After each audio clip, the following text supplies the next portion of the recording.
Келесі видео өте қысқа әрі жеңіл болмақ. Не себепті? Себебі ол кісілер Windows 64 биттік жүйені пайдаланады, системаны, Ол 64 биттіктің артықшылығы да сода, барлық кез келген көптеген программалар сол 64 битке арналғандықтан оларға Camtasia'ның жаңағы орысша нұсқасы және де толық нұсқасын ұсынамыз. Ешқандай бір айлық деген реклама да жоқ, Movavi'де де негізі жоқ ондай. Camtasia'ның толық нұсқасын жаңа біздің Telegram каналда 64 битке арналған көк сілтемені басу арқылы ашып аласыздар. Содан кейін OBS 64 битке арналған жаңағы программаны скачеттауға сол көк сілтемені басып тағы ашып аласыздар. Сіздерге арнайы сразу OBS ашқан кезде бірден қайда сақтау керектігі жайлы көрсететін жаңағы сұраныс келеді. Өздеріңіз жаңағы документыға не болмаса загрузки, тағы загрузкидің ішінде тағы бір папкаларыңыз бар шығар, соған сақтауға өздеріңіз білесіздер. Көбінесе тестовал үшін рабочий столды таңдап, рабочий столға сақтап аламыз. Мен сақтамаймын, себебі менде OBS сақталынып тұр, солда жетеді маған. Отмена маған, сондықтан ал сіздер сохранить деп басасыздар. Camtasia.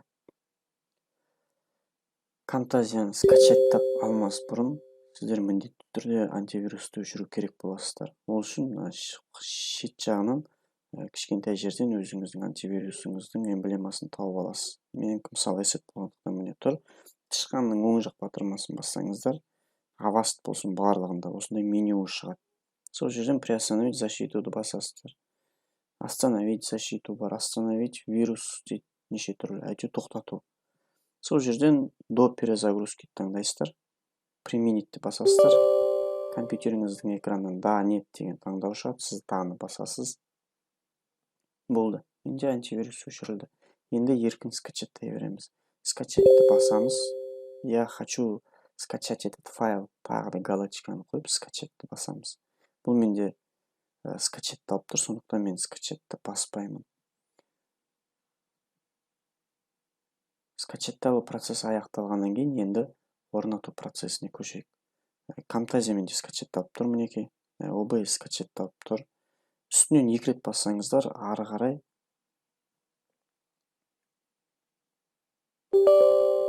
даны басасыздар, егер шығып жатса экранда.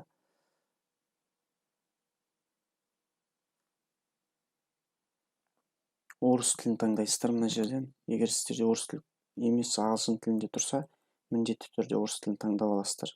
Егер өтіп кетсеңіздер, бұдан өкінішке орай өшіріп тастап, қайтадан орыс тілін таңдап керек боласыздар. Қайтадан орнату керек боласыздар.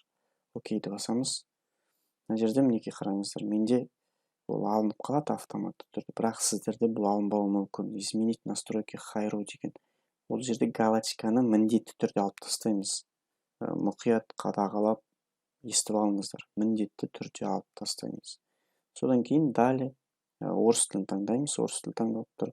Далее установить басып, мынау ұқсап, мінекей орнатып аласыздар. Мен установить баспаймын, себебі менде орнатылып тұр. Бұның барлығы сәтті орнатылады, егер сізде антивирус өшіп тұрса, қайталап айтамын.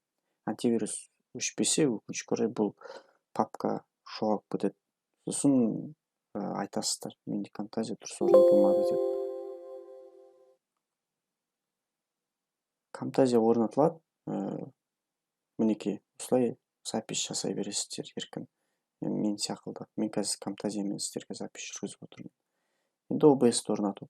OBS-ті орнату өте қарапайым. Үстінен 2 рет басасыздар. Бұны орнату үшін құр 2 рет бассаңыз үстінен жеткілікті. Содан кейін тағы да деп басасыз. Ары қарай next басасыздар. Next басасыздар. Содан кейін installды басқаннан кейін OBS Studio өзі орнатылады. Ең соңында жай ғана осы қосымша терезені жаба саласыздар орнатылғаннан кейін. Мен бұны орнатпай отырған себебім, менде OBS Studio мінекей көріп тұрсыздар бар. Сондықтан мен бұны орнатпаймын.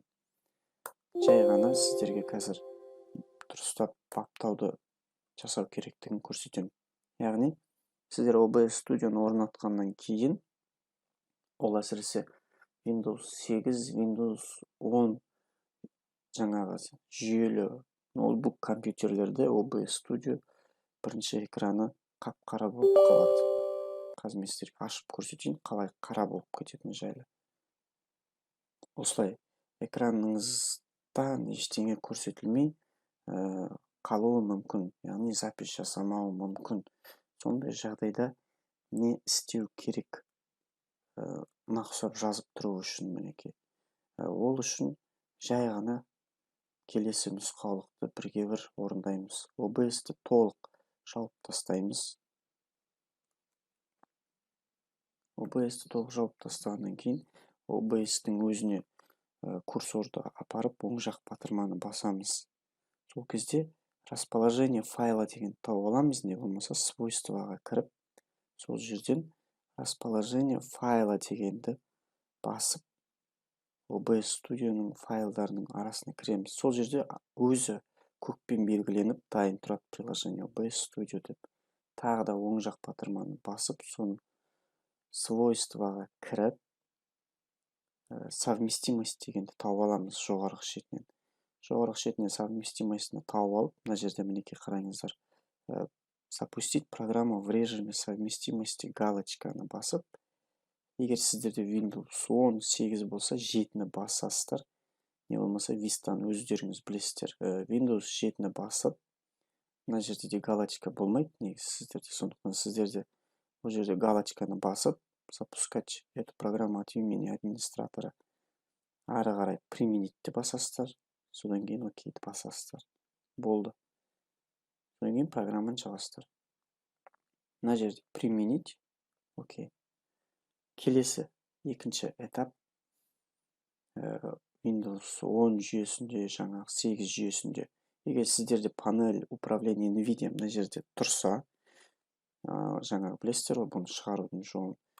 Кез келген бос жерге курсорды қойып, оң жақ батырманы бассаңыздар, осылай функция шығады. Панель управления NVIDIA тұрса, үстінен басып, NVIDIA панель управленияға кіреміз. Бұл жерде сіздер управление параметрами дегенге кіресіздер. Параметрами 3D. Содан кейін программные настройки. Программные настройкида мына жерде добавить деп бассаңыз, мына жерлерде программалардың арасында астында болуы мүмкін. Менікі секілді үстінде болуы мүмкін, OBS Studio тұрады. OBS Studio'ның үстінен басамызды, добавить выбранную программуды басамыз. Сол кезде сіздерде осылай болады. Мына жерге галочка болмаса, галочканы қойыңыздар. Содан кейін үшінші этап выберите предпочтительный графический процессор деп тұрады. Бұл жерде сіздер интегрированный графический оборудование таңдау керексіздер. Содан кейін ең астында применитті басасыздар. Сәл күтесіздер, бұл өзі жоғалып кетеді қазір. Жоғалып кетті, закрытьті басасыздар. Болды. Енді сіздерде OBS Studio жаңағы экранды, презентацияны көрсетіп жазатын болады. Қазір көрейік. Осылай көрсететін болады. Мынау қара, бұл веб-камера. Менде қазір веб-камера жабулы болғандықтан менің түрім көрсетілмейді ол жерде. Дыбыс жақсы жүріп жатыр мінекей. Тура осылай жаңағы настройка жасайсыздар. Бұл настройкаларды жасау үшін мына жерде плюс-минусты көріп тұрсыздар ғой, сол плюс арқылы тауып алып, мына жерден қосасыздар мінекей. Еш қиындығы жоқ. Содан кейін начать запись арқылы өздеріңіз жаңағы записьті бастай бересіздер. Начать запись дегенде кейбіреуінде мынандай случай болады. Скрыть ету, закрыть ету, свернуть ету болмай қалады. Оны қай жерден шығарып аласыздар. Оны шығару үшін видті басасыздар. Көріп тұрсыздар ғой, видте полный экран деген бар. Соны алып тастау керек. Мінекей осындай болып қалады кейбіреуінде орнатқан кезде. Не закрыть жоқ, не развернуть жоқ. Сол кезде не істеу керек? Ондай жағдайда видтен полный экранды алып тастасаңыздар, сіздерде осылай болады мінекей. Ал ары қарай записьті жалғастыра беру үшін экрандағы начать записьті басып, жай ғана мына развернуть скриптті бассаңыздар, запись жүріп жатыр қазір. Менің барлық мына қимылдарым, дауысым OBS Studio'да жазылып жатыр. Презентацияны ашсам, презентацияны көрсетеді. Остановить запись.